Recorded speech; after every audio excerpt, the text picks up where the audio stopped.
자, 여러분, 이제 오늘 이제 우리 진행 내용은 뭐냐 그랬더니 이 건축 요소와 의장 원리예요. 응? 우리가 보통 의장 원리가 이제 첫 문제가 출제가 돼요. 응? 의장 원리. 그럼 여기서 우리가 사전에 한번 여러분 한번 알아볼까요? 이 디자인이라고 하는 의장을 디자인이라고 하죠. 응? 디자인은요 이렇게 구분해요. 응? 요소가 있고 원리가 있어요. 응? 요소 원리를 어떻게 구분하죠, 여러분들? 요소 원리. 우리가 이 디자인 요소라는 걸 점, 선, 면, 형, 색, 질, 크. 다시 한번 뭐라고요? 점, 선, 면, 형, 색, 질, 크. 응? 크기를 얘기해, 크기. 그게 뭐냐면 우리가 만약 이런 뭐 예를 들어서 아주 간단하죠.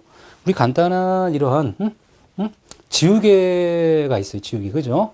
지우개를 멀리서 보면 뭘로 보일까요? 멀리서 하나의 점으로 보여요, 사실은. 그렇죠? 그럼 약간 자세히 보면 뭐가 보여요? 점과 점을 연결한 선이 보이고요. 곡선이 보이고 다시 선이 보이고 선이 보이죠. 그럼 이 선이 쫙 모아지면 뭐가 돼? 하나의 면이 되죠. 그 다음에 이 하나에 뭐가 있다? 형태가 있고요. 색채가 있죠. 여러분 느낌에 약간은 질감이 있죠. 느낌이 오잖아요. 질감. 손으로 만져보지 않아도 질감을 우리가 이해할 수 있어요. 뭐 때문에? 광선 효과 때문에 음영이 있거든요. 뭐 때문에? 광선 효과. 질감을 느낄 수 있어요. 만져보지도 않아도 느낄 수 있는 게 뭐라고요? 질감이에요. 그 다음에 뭐가 있어요? 하나의 크기가 있잖아요. 점, 선, 면, 형, 색, 질, 그. 다시 뭐라고요? 점, 선, 면, 형, 색, 질, 그. 다시 한번 시작. 점, 선, 면, 형, 색, 질, 그. 따라해 보시려면 또 안 해요, 또. 왜 따라하라 할까요? 여러분들이 공부는요, 막 이렇게 외쳐보기도 하고 생각을 해야 되는데 아주 간단한 건 이렇게 점선면형 색칠 그 제가 만들었잖아. 그 원리를 가지고 만들었어. 이게 요소예요, 요소. 그 원리는 뭘까요? 자, 보세요. 원리라 그러면 자, 얘를 이렇게 눕혔어요. 그럼 뭐가 돼요? 손을 닦으니까 상하가 같죠? 쫙 놓으면 어떻게 돼요? 좌우가 같죠? 뭐라 그래요? 이 하나의 점선면형 색칠크는 요소지만 이 하나의 분할선을 딱 고르니까 뭐가 돼? 대칭이잖아요. 대칭. 무슨 대칭? 좌우 대칭이죠. 이 대칭이라는 것은 무슨 감을 줄까? 우리가 안정감을 주죠. 불안감이 아니죠. 안정감을 줄 수 있는 거잖아요. 대칭. 그러니까 뭐냐면 이 하나하나의 어떤 객체적 사실은 요소지만 이 요소와 요소 간의 관계성. 저는 관계성이라고 그러거든요. 관계성. 이 요소 간에 뭘 지닐 때? 이 관계성을 우리가 관계성을 얘기할 땐 원리라 그래요. 가장 기본이 대칭이에요, 대칭. 이 대칭이 왜 중요할까요? 자, 파르테논 신전, 좌우 대칭이다. 그죠? 좌우 대칭이잖아요, 파르테논 신전. 좌우 대칭입니다. 인도의 타지마할, 좌우 대칭이에요. 이 고전 건축의 가장 중요한 원리가 뭐라고요? 대칭이에요. 왜? 이 대칭을 통해서 뭘 줬다는 거예요?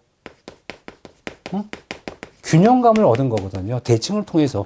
자, 완전 대칭이죠. 근데 한쪽 이렇게 좀 어떻게 돼? 불안하잖아요. 그러니까 안정감을 주고 편안함을 주기 위해서 균형적인 대칭을 기본으로 했던 거예요. 균형감. 그래서 대칭이라는 것도 하나의 원리죠. 원리. 그 다음 비대칭도 있어요. 비대칭. 대칭이 아니란 얘기죠. 대칭이 아니란 얘기예요. 그러면 우리가 이 대칭과 비대칭을 얘기할 때 어디가 더 편안해 보여요, 여러분들은? 대칭이 훨씬 더 안정감이 있죠. 그런데 현대 건축들을 보면 여러분 현대 건축물 뭐 예를 들어서 뭐 명동이라든가 아니면 강남 강남역 근처에 가면 굉장히 많은 건물들이 있어요. 그런데 그런 건물들 아니면 여러분 동네에 있는 건물들 특성이 어떨까? 일반 빌딩들 대칭이에요, 비대칭이에요, 대부분. 대칭인 것도 있지만 상대적으로 비대칭인 것도 많죠. 그다음에 이상한 형태도 많아요. 그죠? 왜 그랬을까? 현대로 들어오면서, 근현대로 들어오면서 이 고전적인 대칭보다는 상대적으로 기능과 특성에 맞는 비대칭을 많이 선호했던 거예요, 사람들이. 현대 건축물은. 그러면 이제, 그리고 비대칭이라는 것은 결국, 그럼 우리가 이 비대칭적인 어떤 균형이 있을 수 있을까, 없을까? 비대칭도 균형을 줄 수가 있어요. 무슨 얘기냐면, 물리적으로는 균형이 잡히지 않았지만 우리가 비대칭적인 데서 안정감을 줄 수 있어요. 예를 들어 제가 한번 그려볼까요? 자, 제가 건물 그렸어요. 이런 설계를 이렇게 했습니다. 그죠? 이렇게 했다고 치자. 자, 자, 이렇게 주고, 그죠? 여기 그 입구를 만들어줬어요. 그죠? 예, 입구를 만들어주고. 일부는 여기 피로티를 하나 이렇게 줬습니다. 이렇게. 자, 그럼 이 건물을 봤을 때 여러분이 이 건물을 봤을 때 불안해 보이시나요? 어디가 좀 무너져 보여요? 아니죠. 무슨 얘기냐? 물리적으로는 우리가 균형 상실을 한 것 같지만, 시각적으로는 균형감을 줄 수 있거든요. 그래서 우리가, 이 균형을 주는 것은 완전한 대칭 균형과 비대칭 균형이 있어요. 뭐라고요? 대칭 균형과 비대칭 균형이 있어요. 비대칭 정도 뭐다? 균형을 줄 수 있거든요. 시각적으로 안정감을 주는 요소를 뭐라고 한다? 비대칭 균형이라 그래요. 물리적으로는 불균형이나 시각적으로 안정감을 주면 뭐라고요? 비대칭 균형이 있는 거예요. 그럼 비대칭 균형이 상대적으로 뭐라 그래? 대칭적 균형은 굉장히 굉장히 정적이긴 어떤 안정감을 줄 수 있는 반면에 비대칭 균형은요 상당히 역동적이고 동적인 어떤 느낌을 줄 수 있다는 얘기죠. 현대 건축은 뭘 선호한다? 비대칭 균형을 선호합니다. 이런 것들을 뭐라 그래? 원리라고 하고요. 그 다음에 둘 이상의 상반된 요소가 굉장히 편안해 보여. 그런 얘기 하잖아요. 조화롭다. 하모니를 느낄 수 있고 음악적인 어떤 편안함을 느낄 수 있는 거예요. 조화. 이 조화라는 얘기도 많이 하죠. 그래서 조화라는 것은 불편함이 없이 편안해 보인다. 그렇죠? 조화. 이 조화가 왜 중요하냐? 너무나 아름다운 것만 조화롭다는 게 아니라 보세요. 여러분 산이 있고 그 강이 있고 구름이 있고 건물 있고 이런 것들이 어떻게 돼요? 편안해 보일 때 뭐라 그래? 굉장히 조화롭게 보이고 편안해 보인다라 하잖아요. 그것 자체가 하나의 개척 사실이 다 예쁘거나 다 멋지거나 이게 아니라 어울림 현상이야. 어울림. 편안함을 주는 거. 불편함을 느끼지 않는 이런 게 조화롭다는 거예요. 그렇죠, 여러분들 이해하겠죠? 그러잖아. 저기 걸어가는 두 쌍들 있어요. 두 분 다 아주 이쁘거나 아주 이렇게 화려하진 않지만 굉장히 어울리는 거예요. 뭐라 그래요? 저 친구들이 굉장히 잘 어울리는데 편안해 보이는데 이게 바로 조화거든요. 조화. 그 다음에 리듬이라는 게 있어요. 리듬. 자. 뭘 얘기해요? 우리가 어떤 반복을 규칙적으로 행하면 리듬감을 얻는다 그래요. 리듬감. 음악은 나오잖아요. 박자. 제가 어떻게 써요? 딱딱따닥, 딱딱따닥. 반복을 규칙적으로 하죠. 그럼 얻을 수 있는 게 리듬감이에요. 이 건축물도 이렇게 그 어떤 똑같은 형태 같지만 이렇게 똑같은 형상의 창문이 이렇게 일정한 간격으로 반복적으로 있으면 뭘 느낀다 그래? 리듬감을 느낀다 하는 거거든요. 이런 것들이 바로 뭐냐면 원리를 얘기하는 거예요. 원리. 그래서 이런 여러 가지 요번에 공부할 게 바로 뭐냐면 요소나 원리 같은 거 공부하실 거고요. 그럼 처음에 이제 우리 교과서 내용으로 교재 내용을 다시 보는 거예요. 내용 보시면 우리가 건축의 요소부터 공부할게요. 건축의 요소. 이 건축의 요소다 그러면 기능구조미라 그래요. 기꿈이라고 하죠. 기능과 구조화미. 그 여러분들은 자, 이 기능과 구조화미를 가장 먼저 얘기한 사람이 누구일까? 비트루비우스라는 사람이에요.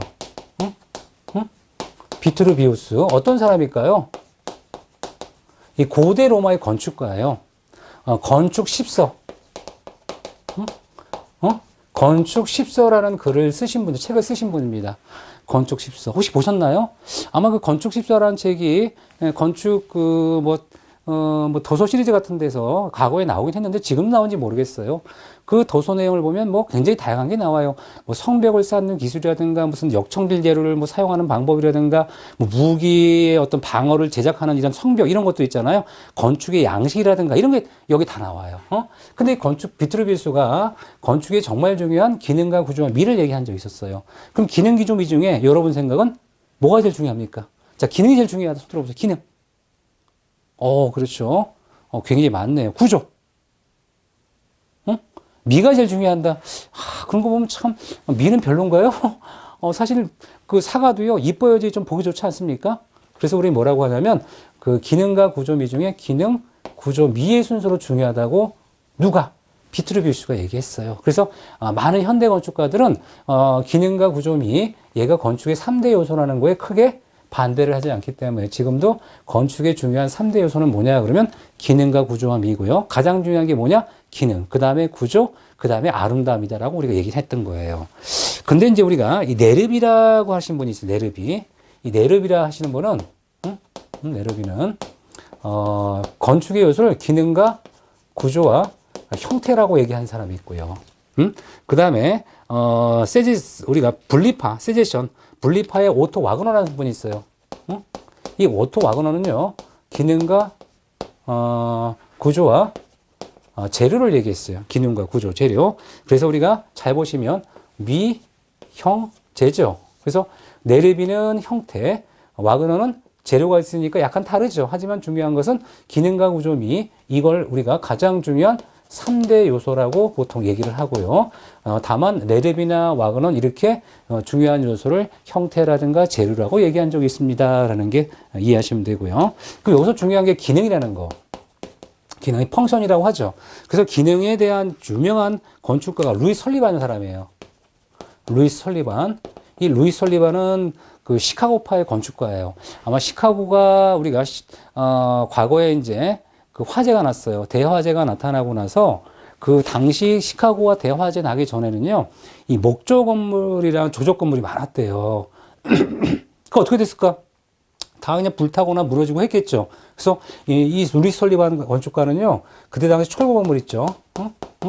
이 철골 빌딩을 근사하게 지어서 이게 정말 필요한, 시대에 필요한 어떤 건축물이라고 하는 좋은 사례를 남기신 분이 이제 루이스 설리반. 이 루이스 설리반이라는 건축가가 폼 팔로우 펑션, 뭐라고요? 폼 팔로우 펑션이라고 하는 유명한 말을 남겼어요. 그래서 우리가 폼 팔로우 펑션이다. 폼 팔로우 펑션. 팔로우 펑션. 형태는 기능을 따른다라는 이런 얘기겠죠. 자, 폼 팔로우 펑션이다라는 얘기를 했고요. 그 다음에 이에 관련되는 것들은 이런 게 있습니다라고 보시면 돼요. 뭐 외우실 것 없습니다. 그 구조. 이 구조라는 게 우리가 안정감이죠. 안전성이나 이런 걸 통해서 뼈대나 이런 걸 굉장히 중요시하는 여러 가지 안정감을 위한 어떤 구조의 형태 이런 걸 많이 얘기하고 있고요. 그 다음 미라는 게 이제 우리 아름다움을 갖추는 거, 의장, 뭐 디자인 이렇게 얘기할 수 있잖아. 그죠? 그래서 미는 뭐가 있다 그랬어요? 요소와 원리가 있는데 이 바셔라는 사람이 이 바셔야 바셔. 이 바셔라는 분이 기능적 건축은 마치 자를 가지고 그리는 회화와 같이 잘못된 길이다라고 했어요. 무슨 얘기냐? 이 기능적 건축을 하면서 굉장히 우리가 불필요한 요소 다 빼리고요. 필요한 것만 이제 많이 설계를 하고 필요한 것만 표현을 했는데 너무 자를 가지고 그리는 회화다. 어때요? 뭐 자를 가지고 회화 그리는 한다 그러면 굉장히 불편하지 않겠습니까? 우리가 그래서 이 바셔라는 분이 이렇게 기능적 건축을 좀 비판한 적이 있었어요. 자, 그다음에 이제 우리가 이제 미의 어떤 요소와 원리를 아까 설명드렸잖아요. 드렸고 색의 3요소가 있어요. 색. 색의 3요소다. 그럼 뭐 생각할까요? 색상과 명도와 채도라 그래요. 저는 뭘로 기억해? 자, 우리는 인간은 뭐라 그래요? 생명체죠. 발음하면 뭐가 돼? 이게 되잖아요. 색상과 명도와 채도. 색은 뭐 컬러값. 명도는 밝고 어두움 정도. 채도는 순수성의 정도. 그래서 우리가 이 명이라는 것은 밝고 어두운 정도를 얘기하고요. 채도는 순수성 정도. 색은 각종 컬러. 컬러들을 색상이라고 그래요. 그래서 색의 3요소는 색상과 명도와 채도를 말합니다. 생명체. 뭐라고요? 생명체. 생명체 기억하시면 되고요. 그 다음에 동선이라고 나와요. 동선. 이 동선이 뭘까요? 자, 동선 한번 얘기해 보실래요? 동선. 동선. 이 동선이라는 걸요. 동선은 우리가 이렇게 움직임의 궤적을 선형으로 표현한다 그래요. 움직이는 이 궤적을 선형으로 표현한다라고 하는데 이때 중요한 게 뭐냐면 이 누가 움직이는 동선이냐 이게 바로 주체예요. 누가 움직이는 동선을 우리가 얘기하냐 그러면 기본적으로 누구라고 얘기할까요? 동선의 주체는 누굴까요? 여러분. 여러분 될 수 있고 차가 움직인다 그러면 차량이 될 수 있을 거고요. 또는 우리 물질이라든가 설비에 관련된 정보가 있을 수 있겠죠. 그래서 우리가 동선의 주체는 사람. 그렇죠? 사람. 그렇죠? 주체가 되는 거죠. 사람. 그 다음에 차량. 차량. 어떤 물건, 화물, 뭐 정보 이런 것들을 우리가 동선의 주체라고 합니다. 그래서 동선의 주체죠. 움직이는 그 궤적을 선형으로 표현한 게 바로 동선의 의미입니다. 움직이는 궤적을 선형으로 표현했다. 동선의 주체가 움직이는 궤적을 서연으로 표현한 것. 다시 뭐라고요? 동선의 주체가 움직이는 궤적을 선형으로 표현한 것. 자, 그럼 이 동선의 3요소가 있어요. 3요소. 이 동선의 3요소는 뭘까요? 하중과 빈도와 속도예요. 그러면 자, 여러분들 하중이 뭘까요? 하중 손 들어보세요. 하중이 뭔다? 하중? 뭐라고요? 그쵸. 뭐라고 얘기하시네. 그죠? 근데 가끔 이런 생각이 나. 제가 이제 항상 이 하중을 강의할 때 때면은, 에피소드가 하나 있어요. 뭐냐면, 지금 여러분처럼 제가 이제 그 과거에, 뭐 최근까지도, 제가 모 대학에서 강의를 15년 넘게 했어요. 근데 이제 그 대학 초창기죠. 초창기, 우리가, 강의를 하는데, 건축기획 수업을 하는데, 대학에서. 자, 이 하중이 뭡니까? 라고 했더니, 누가 맨 앞에 앉은 학생, 남학생이 손을 번쩍 들면서, 하중은 고정하중이 있고 활하중이 있습니다. 그러면서 또 뭐라 그래? 이렇게 고정하중과 활하중은, 장기하중이고요. 지진이나 바람은 풍하중입니다. 라면서 다시 하중의 종류는 여러 가지 유형으로 접근할 수 있습니다. 라고 하는 거예요. 맞는 얘기인가요? 틀린 얘기인가요? 하중은 고정하중과 활하중이 있습니다. 장기하중과 단기하중이 있습니다. 라고 하는 이 하중은 무슨 하중을 얘기할까요? 구조적인 하중을 얘기하겠죠. 그래서 제가 물어봤어요. 그때 3학년 수업했어요. 몇 학년이에요? 3학년이라는 거. 그래요? 혹시나 건축가 맞아요? 그랬더니 하는 얘기 뭐랄까? 구조공학과라는 거예요.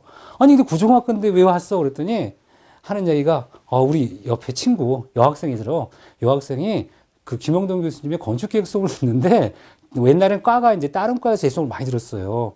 이 수업을 같이 들으러 왔다는 거예요. 왜? 여자친구 때문에. 혹시나 또 여자친구가 남자친구를 사러 만날까봐 불안해서 왔다는 거야. 그래서 둘 다 구조학과냐 했더니 맞대. 그럼 여학생 본인은 왜, 그 구조공학과인데, 구조공학은 토목 쪽에 가깝거든요. 건축기획 수업을 들어요라고 했더니 건축직 공무원을 꼭 하고 싶다는 거예요. 그래서, 그렇지. 구조학과니까 이렇게 얘기하겠지. 무슨 얘기냐? 이 건축의 산술수의 하중 그걸 얘기하는 게 아니라요. 하중의 주체가 많고 작음에 따라 예를 들어서 하장의 주체가 많고 작음에 따라 결정되는 공간의 규모나 크기를 얘기하는 거예요. 공간에. 자, 무슨 얘기냐면 자, 생각해 볼까요? 자, 100명 강의실의 규모는 느낌이 옵니까? 자, 여러분이 보통 뭐 고등학교 같은 경우는 보통 뭐 30명 전후로 하죠. 학생들이. 그렇죠? 보통 교실 얘기하는 거예요. 그 머릿속에 규모가 들어가죠. 근데 그 30명 강의실이나 40명 강의실에 200명이 수강한다. 말이 돼야 한대요. 안 되지. 왜 안 돼? 하중에 위배되는 거예요. 우리가 이 하중의 주체가 많고 작음에 따라 규모가 결정되겠죠. 이게 바로 하중이에요. 예를 들어서 차량을 500대 주차할 수 있는 주차장 공간 스페이스와 50대 주차를 할 수 있는 공간 스페이스는 같아 달라?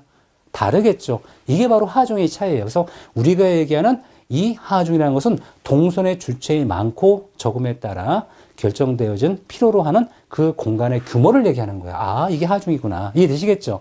그래서 어쨌든 결과적으로 그 여학생은 건축직 공무원 합격을 했습니다. 여학생은. 그래가지고 이제 그때 당시에 이제 구조공학과 이런 학생들이 제 수업 많이 들었어요. 왜냐면 건축을 공부하는 학생들이 필요하라서 제 수업을 많이 들었거든요. 하지만 여러분들도 어쨌든 이제 하중이라는 의미를 좀 이해하시면 되겠고요. 빈도. 이 빈도가 뭘까요? 빈도. 몇 번이냐? 몇 번을 왔다 갔다 하느냐? 이 빈도를 얘기하는 거예요. 필요로 하는 어떤 방문 횟수 이런 걸 빈도라고 하고요. 속도는 왜 필요했을까? 속도는. 자, 여러분, 복도를 걷는 속도와 여러분이 도로에 걷는 속도 어디가 더 빠를 것 같아요, 여러분들? 도로가 빠르죠. 그쵸? 근데 여러분이, 자, 복도를 걷는 속도와 불이야라고 했을 때 불이야! 그럼 어떻게 될까요, 여러분들? 엄청나게 빨리 달릴 거예요. 무슨 얘기냐면, 이 피난동선 같은 경우는 속도 때문에 굉장히 공간에, 크기가 많이 필요하고요. 피난동선이 아닐 때는 속도가 낮아도 돼요. 하지만 그 공간이 피난까지 고려한다면 어떻게 돼? 통로폭 같은 거, 그죠? 통로폭이라든가 이런 것들은 어떻게? 속도 때문에 상대적으로 공간에 어떤 그 여유분을 가져야 된다는 얘기예요. 그래서 우리가 빈도는 뭘까? 접속수죠. 접속수예요. 그럼 예를 들어서 A실과 B실과 C실이 있어요. A실과 C실이 있는데 봤더니 자, 여기가 현관이래요. 현관이 여기 있습니다. 여기서 이렇게 지나가는데 만약 A와 C는 하루에 100번을 왔다 갔다 할 거고요. 우리 A와 B는 하루에 한 번이나 두 번 있을까 말까요? 그럼 뭔가 위치가 잘못됐죠. 어떻게 될까? A, C, B 순서를 했어야죠. 무슨 얘기인지 아시겠죠? 왜? 그만큼 접속 빈도가 많으면 어떻게 돼요? 실과 실의 배치에 관계돼요. 실의 배치를 어떻게 해야 돼요? 근접시키는 거고 A와 B는 좀 멀어도 관계없는 거예요. 그죠? 그래서 우리는 뭐냐면 이 빈도라는 것은 실의 배치와 관련이 되는 거고 이 우리가 전체적인 어떤 실의 규모는 하중과 관련이 되는 거고 이 통로폭이라든가 이런 것들은 속도와 관련이 되는 거예요. 아, 이게 바로 하중비 속도구나 라고 생각하시면 될 것 같아요. 자, 그렇다면 이제 우리가 15번 문제 풀어보겠습니다. 15번 문제 보면 이탈리아의 네르비 오토 바그너 비트루비우스가 말한 건축의 종요 요소의 공통상이 아닌 것. 형태 재료 미가 되겠네, 1번. 그죠? 그렇잖아. 왜냐면 이 네르비라는 분이 있고, 그 다음에, 오토 바그너가 있고, 비트루비우스가 있어요. 그럼 네르비는 뭐라 그랬어요? 기, 구, 형, 네르비. 오토 바그너는 우리가 기능, 구조, 재료를 얘기했고, 비트루비우스는 기능, 구조, 미를 얘기했죠. 그럼 다른 요소가 뭐가 돼? 형태와 재료와 미가 되잖아요. 답은 1번이죠. 그래서. 이해되시겠죠? 자, 그래서 15번 문제의 답이 왠지 아시겠고요. 16번 문제예요. 16번 문제는 이 동선 계획에 대한 설명으로 옳지 않은 거 물어봤어요. 1번 동선은 단순하고 명쾌해야 합니다. 맞는 얘기지. 두 번째, 동선의 3요소는 속도, 비도, 하중인데 동선 주체의 많고 작음에 따른 공간의 규모는 속도다? 아니죠. 동선 주체의 많고 작음에 따라 격전되는 걸 뭘 얘기한다고 했어요? 응? 하중이잖아, 하중. 그죠? 2번. 이런 얘기구나. 그죠? 자, 나머지는 그냥 다 옳은 지문이고. 17번째. 일반 주택의 동선 계획이에요. 1번, 2번. 동선에는 공간이 필요하고 각을 둘 수 없다. 그렇죠? 동선은 이동을 해야 되는데 이것저것 놓으면 어떻게 돼요? 이동하다가 방해가 되거나 문제가 되겠죠. 그래서 동선에는 각을 둘 수 없다는 얘기고. 세 번째, 하중이 큰 가산호동의 동선은 길게 짧게 해야 되죠. 무슨 얘기냐면 이 가산호동은 우리가 왔다 갔다 해야 돼. 부엌을 와서 일도 해야 되고 하는 이 가산호동 어떻게 해야 돼? 가급적이면 짧게 해야겠지. 그래야지 인간의 피로도가 줄을 거 아닙니까? 노동력을 우리가 피로도를 줄이기 위해서 어떻게 해야 돼요? 당연히 동선 거리를 짧게 해야겠죠. 짧게. 답은 3번이죠. 자, 그 다음에 개인권, 사회권, 노동권은 분리되어 바람직하다. 맞는 얘기예요. 먼저 주택에서 개인권이라고 있어요. 개인권. 침실 같은 경우죠. 그 다음에 이 사회권이라고 있어요. 이 사회권은 이 거실 같은 경우고요. 노동권이라고 있어요. 이 노동권은 부엌 같은 경우죠. 그래서 얘네들을 기능적으로 명쾌하게 구분하고 공통적으로 같이 쓰는 건 있어요. 위생권이죠. 화장실 같은. 위생권은 공통적으로 같이 쓸 수 있지만 개인권과 사회권과 노동권은 각각 명쾌하게 분리되는 게 좋다. 이런 얘기입니다. 자, 그 다음에 이제 우리가 그 미와 건축의 구성 요소, 아까 얘기한 이게 연결되는 거예요, 이제. 자, 그래서 현재 제가 수업을 하면서 무슨 생각을 해? 아마 여러분이, 지금 이 클러스터 경력 경쟁 들으신 분들은, 그쵸? 아주 공부도 많이 하셨던 분이에요. 왜냐면, 우리가 이제 그 마이스터 계열이 굉장히 그 어떤 실습이라든가 건축 관련된 이런 것도 많이 공부를 해요. 근데 우리가 이제 시험을 대비를 하기 때문에 이런 기본적인 원리에 대한 그 지문을 찾는 공부를 하셔야 되거든요. 그래서 우리가 요소 원리를 처음에 설명드렸고요. 이게 클러스터 5번째 미화 건축이 구성이에요. 그죠? 미화 건축 구성인데, 응? 응? 응? 자, 그러니까 미적인 어떤 원리를 얘기하는데, 첫 번째, 미적 형태와 원리라는 거 보면 아시겠고, 첫 번째 이제 통일이라는 얘기 나오네. 통일. 일자가 딱 붙여놓으세요. 그래서 뭐라고 해야 돼요? 일관성. 일관성 있는 방향을 얘기를 해야 돼요. 그 일관성은 오케이인데, 우리가 똑같은 획일성은 얘기하는 건 아닙니다. 그러니까 뭐냐면 일관된 방향으로 우리가 어떤 디자인의 어떤 요소나 원리를 다루는 게 통일성이에요. 똑같이 하라는 게 아니라 뭐냐면 일정한 방향을 맞춰줘라 이런 뜻입니다. 그래서 우리 통일의 중요한 포인트가 일관성 있는 방향을 지향한다는 얘기예요. 하지만 우리가 이 통일성이 너무너무 강조가 되면 어떻게 돼요? 통일성이 너무너무 강조되면 나중에 단조롭다라는 얘기를 할 수가 있는 거예요. 그렇잖아요. 우리가 일관성 있게 하긴 했지만 그래도 뭐가 필요하다는 얘기예요. 적절한 무슨 성을 통해서 변화성을 추구하면서 일관적인 방향으로 나가는 게 좋겠다라는 얘기입니다. 자, 그 다음에 두 번째 우리가 균형이라는 얘기 했었죠. 균형. 이 균형이라는 얘기는 가장 기본이 이제 대칭, 뭐 질소, 중심축이라 그래가지고, 뭐 균형이라는 것은 뭐냐면, 뭐 좌우 대칭, 상하 대칭 이런 것처럼 뭐예요. 가장 안정감 있는 어떤 대칭감, 그렇죠? 뭐 대칭을 통해서 쉽게 나타날 수 있는 거다라는 거예요. 대칭. 자, 그 다음에 이제 비대칭 기법이라고 나와요. 아까 설명드렸었죠. 비대칭 기법. 우리가 이 대칭이 아니지만 이 비대칭적인 뭘 지닐 수 있다? 비대칭적인 균형감을 줄 수 있더라. 그래서 이 균형감이라는 것은 대칭적 균형과 비대칭적 균형이 있어요. 우리가 대칭이죠, 여기는. 대칭적 균형은 물리적으로도 딱 대칭이 되고 시각적으로 대칭이 되는데 비대칭 기법이라는 것은 결과적으로 물리적으로는 불균형이지만 시각적 안정감을 주는 우리가 균형감을 얘기한다라고 말씀드렸습니다. 그래서 비대칭 기법은 구성적으로 더 뭐라고 그랬어요? 상대적으로 동적으로 또는 역동적으로 느낄 수 있는 게 바로 비대칭적 균형이고요. 대칭적 균형은 뭐라고 해서 굉장히 정적 균형이라 합니다. 동적 균형은 비대칭적 균형이라 하고 현대 건축물은 비대칭적 균형을 많이 더 강조하고 있어요.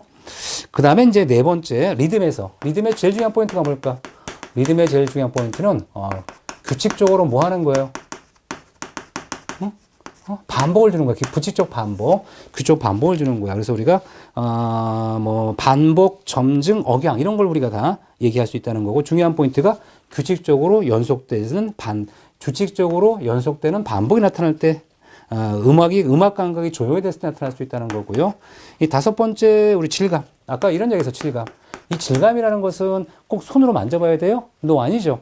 시각적으로도 느낄 수 있는 거예요. 광선의 변화에 따라 우리가 이렇게 볼륨감 같은 형성되고 어두운 부분이 생기니까 나타날 수 있는 이런 것들을 우리가 질감이라 하고요. 그래서 질감은 광선의 어떤 효과적인 어떤 특징을 통해서 나타날 수 있다고 보는 거고요. 여섯 번째, 우리 비례. 이 비례다 그럼 어떤 수학적인 어떤 관계, 질서감이죠. 수학적인 어떤 치수 관계 이런 것들 비례. 그래서 우리가 뭐 1대 1.618이라는 유명한 게 있어. 이게 뭘까요? 이게 바로 황금비잖아요. 응? 황금비. 이 황금비라는 것은 이렇게 작은 변이 일일 때 큰 변이 작은 변이 1일 때 큰 변이 1.618이 되는 거예요. 근데 이 황금비가 참 우리가 재밌는 어떤 유형은 뭐냐면 이 작은 변을 잘라요. 이렇게 작은 변을 1대1로 잘랐죠. 그럼 남는 변도 1대 1.628이 되고 다시 그 작은 변을 잘라요.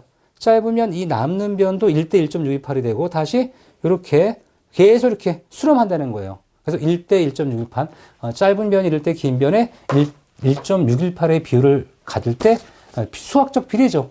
이런 걸 황금비라 하는 거잖아요. 아, 그렇구나. 조화라는 거 아까 했었죠. 편안함 보인다는 걸 조화라고 했었고요. 그 다음에 여덟 번째, 주도와 정속이라 그래요. 어떤 주체가 있으면 그에 따라가는 수반되는 어떤 원리 같은 걸 얘기하는 거예요. 주체가 있고 그에 따라오는 게 있는데, 주체가 되는 걸 주도라 하고요. 부수적으로 따라오는 어떤 이런 원리를 뭐 종속이라 한다라는 거, 이렇게 얘기를 해요.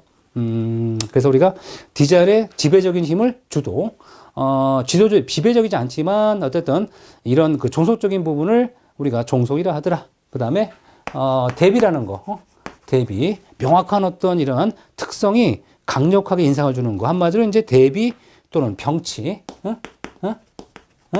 뭐 대치 이렇게 얘기를 할 수가 있어요. 그래서 이제 둘 이상의 서로 다른 사물의 면적, 형태, 색상 이런 것들이 명료하게 시각적 주목, 이런 것들이 명료해서 시각적인 어떤 주목을 받을 수 있는 이런 것들을 우리가 대비적이다라고 하는 거예요. 대비적. 그래서 우리가 이런 것들이 이제 3번에 봤더니 게스탈트 심리학도 관계가 된다. 이 게스탈트 심리학이라는 것은 CG가 원리예요. 우리가 보고 느끼는 이러한 인간의 어떤 지각 원리를 게스탈트 심리학이라 하는데 이런 것들을 대비적인 걸 통해서 바탕과 주체 이런 걸 통해서 이제 대비적인 어떤 효과를 얻을 수 있다는 겁니다. 게스탈트 심리학이라는 CG각 원리를 얘기하는 거예요. 이런 것도 이제 대비랑 관련이 된다. 이런 얘기하고요. 그 다음에 18번째 이제 문제 몇 개 안 남았죠. 이제 풀어보는 거예요. 자, 다음은 건축물에 적용된 디자인 원리를 일부 설명하고 있습니다. 라고 했어요. 쭉 봤더니 인도의 타지마할, 뭘 얘기해요? 대칭이잖아요. 응? 이 타지마할은요, 어떤 형태냐, 그러면, 이렇게 미나렛 같은 게 있고요. 이렇게 건물에 이제 모스크가 있는데 이게 결과적으로 뭐냐면 소피아 성당 있죠. 이 소피아 성당을 모방해서 만드는 것이 타지마할이에요. 인도에. 소피아 성당이 굉장히 아름다운 성당이잖아요. 이거를 마치 인도식 터벌을 쓴 것처럼 만들어서 형성한 게 바로 타지마할. 좌우대칭이죠. 좌우대칭. 자, 그 다음에 19번 문제. 다음에 가장 가로안에 적합한 형태 구성 원리인데 획일성을 의미하지 않는다. 두 번째, 적절히 변화성이 주어야 한다. 원리계가 통일성이잖아요. 통일성. 아까 설명드린 거고요. 20번 문제. 우리가 건축 형태 구성 원리에 대한 설명으로 옳지 않은 것 했는데 조화. 조화는 뭐라 그랬어요? 편안해 보이면, 그쵸? 천안해 보이는 거, 모순되는 일이 없이 질서가 잡혀 있는 거, 이런 걸 얘기하고, 비례라는 것은 치수적인 관계, 1대 1.618처럼, 그죠? 비례, 뭐, 대소, 장단, 이런 걸 얘기할 수 있다는 거예요. 뭐, 치수라든가 면적이라든가 이런 것들이 수량적 관계를 지닐 때, 비례라 하고요. 세 번째, 균형. 균형은 대응을 통해서 가장 손쉽게 구현할 수 있지만 시각적 구성에선 비대칭 기법을 통한 구성이 더 역동적이 더 맞는 얘기고요. 4번이 바로 답이네. 왜냐하면 리듬이라는 건 뭐라 했어요? 항상 규칙적으로 연속적이죠. 근데 불규칙이잖아요. 그러니까 뭐라고 해야 돼요? 어떤 규칙적으로 연속적으로 뭐 할 때? 반복될 때 불규칙이 아니라 규칙. 불연속의 면속. 그죠? 규칙과 연속과 반복이에요. 자, 이렇게 해서 여러분들 자, 우리 계획 총론 파트가 이렇게 제가 설계 과정에 관련되는 거, 의장의 원리에 관한 거 설명드렸어요. 여러분 무슨 생각하냐 그러면 우리가 우리 강좌에 맞게요. 가장 필요한 내용을 좀 사례를 좀 들어가면서 좀 이해하기 쉽게 설명해 드렸어요. 그래서 이런 것들을 반복적으로 보시면 좋은 학습 효과가 있을 겁니다. 특히 궁금하신 점 있으십니까? 궁금하시면 우리 큐마카 Q&A 항상 제가 답변해 드리잖아요. 그죠? 교수와의 Q&A라고 따로 있어요. 그걸 이용하시면 됩니다. 여러분, 다음 시간에 뵙도록 합니다.